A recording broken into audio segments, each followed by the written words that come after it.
Hello, and today we are with Mr. Peter Jacops, who is the founding member of Disabled Sailing Thailand. Good morning to you, Peter. Good morning to you. How are you? Very well, thank you. Now, here we are. We're sat in Jomtien, Pattaya, Thailand, on the final day of the Ocean Marina Pattaya Boat Show. How has the show been for Disabled Sailing Thailand? For Disabled Sailing Thailand, it's been a great success. I mean, we're extremely happy as we had the announcement from Ocean Marina Property and Ocean Marina that they're buying 8 boats for Disabled Sailing Thailand. So we're going to have a huge fleet of SV14s here at Ocean Marina, which is absolutely fantastic. Now we're going to come back to that, but before we do, what is Disabled Sailing Thailand? Well, Disabled Sailing Thailand started about 5 years ago, when it was announced that disabled parasailing, as we call it, which is not the para boats but Paralympic sailing, was cancelled from the Paralympics. And I thought, well, that's disgusting, because I know that sailing for those people is the only way they can feel really free. When they're on the water, they don't have a wheelchair, they have total freedom of movement, just like you and me. And taking that away from them, at least at a competitive level, is really inhumane. I found it absolutely impossible thing to be. So I discussed it with a few friends here at the marina. Scott Vincent was one of the first as well with us. And we said, we got to do something about it, because we looked around and there was nothing in Thailand. Thailand is supposed to be the mecca of sailing. And you have parasailing in Indonesia, and Philippines, and Hong Kong, Singapore, Malaysia, everywhere except Thailand. So, well, let's start Disabled Sailing Thailand. And so we all put some money on the table to register the organization. And that was it. Disabled Sailing Thailand was born. The next step was to buy boats. That was a bit more complicated. That's a different chapter. When did you establish Disabled Sailing Thailand? When was it established? That was about 5 years ago. And of course it's not easy. What challenges have you faced in starting and getting people to understand what it is you're all about? And are you a non-for-profit, not-for-profit? I know when it comes to charities there's a little bit of confusion there sometimes. We are definitely a not-for-profit organization. I wish we could make some profit, but no, we're definitely a charity organization. We work entirely with volunteers. And yeah, there's obviously the challenge is to find sponsors. Boats are an expensive thing to buy and to run. There's a whole logistic behind it, going on the water. Of course, we need rescue boats to be present, we need life jackets. There's a lot of things around it. It's not just like a basketball game or something where you buy a ball and you go playing. So there's a lot of logistic that needs to be achieved. Now the boats, how many boats do you have today? Well, the story with the boats is that when we started Disabled Sailing Thailand, we started looking at what was available on the market. A disabled boat is not something you find on the internet, on the local market, you know. So you can find some, but they'll be like overseas or so, because it's not a common product. It's a very specific boat that needs to comply with very high stability requirements, safety requirements, ease of use for the different, because every disability needs an adaptation on the boat. So it's quite complicated, and we started shopping around and we thought, okay, we need about 5 boats at least to be a bit of a club. And the prices were outrageous. It's something we really couldn't afford here. So and we couldn't find any second hand at that time. And I've been in the boating industry myself for 20 years professionally. And I thought, let me look around within my designers' friends, if somebody could maybe help me design one. After all, the King of Thailand built his own boat. Why can't we do it if he did it? So I wrote to, I don't know, 20, 30 designers I know. And Alex Simonis from Simonis Vogt, which is Alex Simonis and Martin Vogt, They are Dutch designers, well known from the leopard cats and so.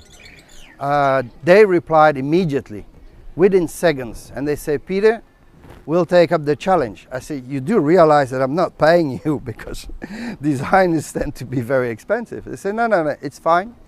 We think we come at a stage in our life that it's time to give back something to the industry. We've been in the industry our whole life, and now it's time to give back. We're going to help you design a new boat. So I'm quite often in Cape Town. I met Alex Simonis, who lives in Cape Town there, together with Russell Vollmer, which is a Paralympian sailor, very good sailor. And we sat around the table and we made the first sketches of what the SV14 would become. That stands for Simonis Voogd. And it took us about 2.5 years of development to make the drawings, the calculation. We made a tremendous number of calculations, of simulations on the computer to make sure that the stability and everything was absolutely at the top level. And we came with a design initially in plywood, where we said everybody that wants to download the drawings for free can just download the drawings and build their own boats. And that's how it started. We stood here at the boat show with a bunch of planks, that's all I could call it the first year, and presenting what had to become a boat.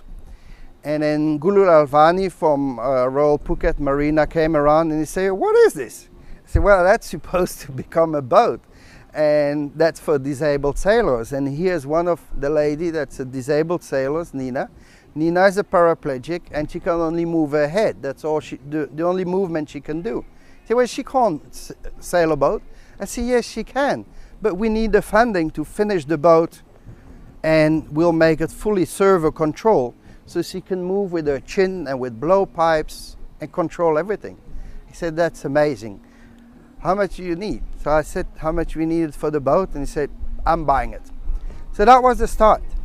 And a little bit later, Simpson Marine came and they say, we're doing one too, and the ball got rolling. So then Ostai Marine built one boat, and it went on, and the boats got built all over the world.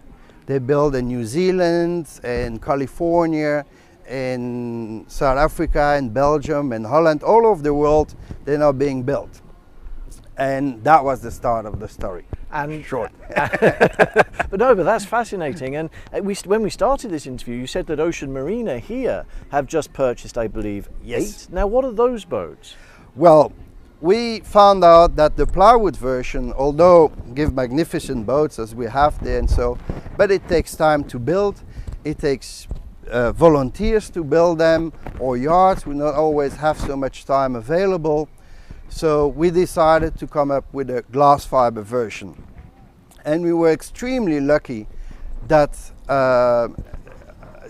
Far East Yachts in Shanghai, they came in and they said exactly the same. We have sold thousands of boats, mainly the Optimist. They're well known for their Optimist. And for 20, 30 years, we've made big money in the industry. It's time to give back. We like your concept. We're gonna build your price at material cost price, which is amazing. They're investing a fortune in this project, and now we can offer those boats at really the price of the materials, which is really low. And so came the glass fiber version. And when Ocean Marina heard about that possibilities to buy the boats directly from the factory, they said, we're joining you, we're gonna order 8 boats. And that's what they announced on Friday. And for Thailand, not only for Thailand, but for the whole of Asia, it's a huge, huge development.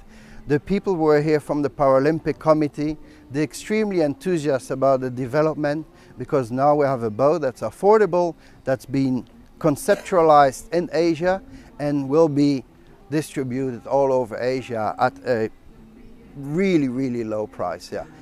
Those 8 boats, where will, as you say, eventually some of them will be distributed around Asia, but will those 8 boats stay here in Thailand? What are those plans for those 8 boats will remain at Ocean Marina. That will be the Ocean Marina fleet. Of course, I'm already busy in Phuket as well to set up a team in Phuket. I hope to hear actually today if one boat is going through. It's a start. And so that's going to be fun because we're going to have Phuket and Pattaya. There's going to be this competition feeling, and so that's going to make it even more attractive. We're going to have the first competition at the top of the Gulf, where we'll have for the first time, there will be a parasailing group participating at the top of the Gulf. So that's huge development for Asia, for Thailand. Well, how do you envisage the Phuket chapter, if you like, of Disabled Sailing Thailand being different from the one here in Pattaya? No, you rightly say it's a chapter. Disabled Sailing Thailand is registered at Ocean Marina, actually. That's even our physical address. Phuket's going to become a chapter. And yeah, it's the idea to run exactly the same concept, have a local competition there, and then a few times a year we'll be able to have national competition between Phuket and Pattaya, and then Southeast Asia competition, of course, with Singapore and Hong Kong and all the nations around. You're starting with Thailand. Do you have any plans for any other chapters in Thailand itself? Yes, sure. We are looking at different places in Thailand at the moment. Who are in and other places are coming to mind. But yes, it is the concept to have all little group. Even if they have only one boat, it doesn't matter. That makes it exciting to be able to compete against each other. Yeah. Now, how many members do you have? Because of course sailing, some able-bodied people are put off by sailing because of the dangers involved. Maybe they can't swim. Of course, if you're a paraplegic, there's very real danger, immediate danger, if you were to fall into the water. Yep. How many members do you have? And yes. Well, at the moment we have about 5 sailors that are really under training. They are being trained by the Royal Varuna Yacht Club. They give the courses. 2 of them have already been to America to the World Championship, where they did a very good result. I'm very proud of them, and the people in America and the trainers there were very impressed by what they did, considering that they just started sailing. We went with another 2 sailors to Japan to a clinic, and they also really enjoy that part. So most of them are from the Father Ray Foundation, and they're queuing there. They're queuing. So 8 boats, each boat has 2 seats. That means we can have 16 sailors now, plus the boat from Simpson, plus the boat from Royal Phuket. So we can now have easily 20 sailors to be in the team, which is absolutely great. From a safety perspective, how does it work? Because if you are a paraplegic, or if you have a disability that might stop you from being able to swim or stay afloat, how does the safety aspect work of this?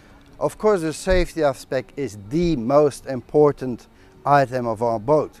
That's the one we've done the most research on. As I said, we worked with world-renowned naval architects. I'm myself a marine surveyor. We did a lot of research, testing on the water with the boat, simulation on the computer. The boat has a 107 kilo keel, which is 1 meter down, to ensure that the stability of the boat, even under extreme condition, is always guaranteed.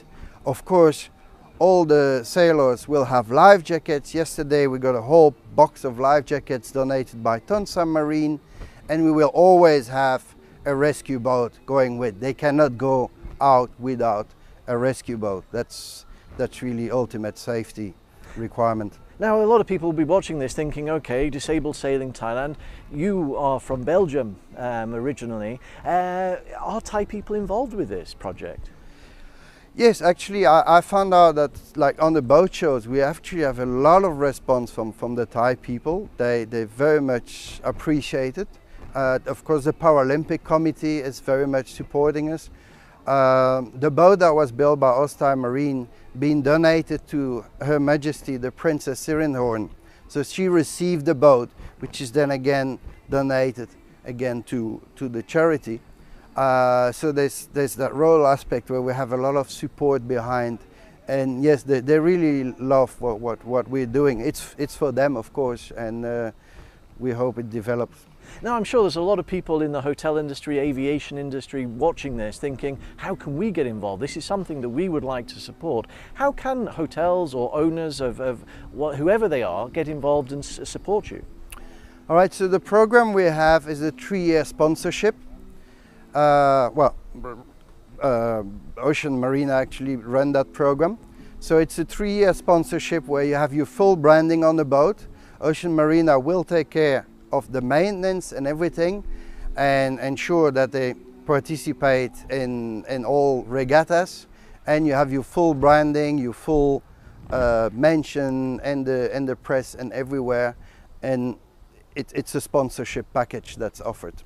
Right, and are there different levels that you can come in at, or is there, I mean, if you're possibly not as rich as other people, can you donate small amounts, or do you have to go for a boat?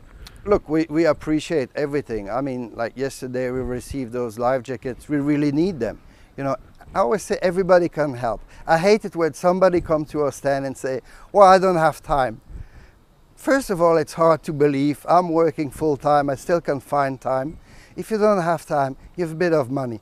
If you don't have money, yes, maybe you have a restaurant. Maybe you can say, bring a few of your sailors to have a nice lunch for one day. You know, there's always something you can do. Just contact us and I'm sure I'll find something how you can help us. That's good to hear. In Phuket, you're just launching in Phuket. Where is that going to be? We're working between the Royal Phuket Marina, of course, where we would keep the boat and hopefully get the support and the volunteers from the Phuket Yacht Club to man the operations. Accessible travel is something which is talked about a lot at the moment in the industry. If people are disabled and going to Phuket on holiday or coming here to Pattaya, are they able to take a boat out as well? We are working on that plan, yes, that they would be able to come out on the boat. That's the logistics, of course, that we have to work on, because as I said, we have to ensure the safety first and for all. So to get a boat out, that means you also need a rescue boat, and that's also need the manning. So yes, that is the future plans, to be able to have visitors from other clubs, of course, outside Thailand, to come and participate, but baby steps. Well, Peter, I have to say thank you very much indeed for your time today and all the hard work that you are doing for this very good cause. And so thank you, and I do wish you and Disabled Sailing Thailand the best of luck for the future. Thank you very much.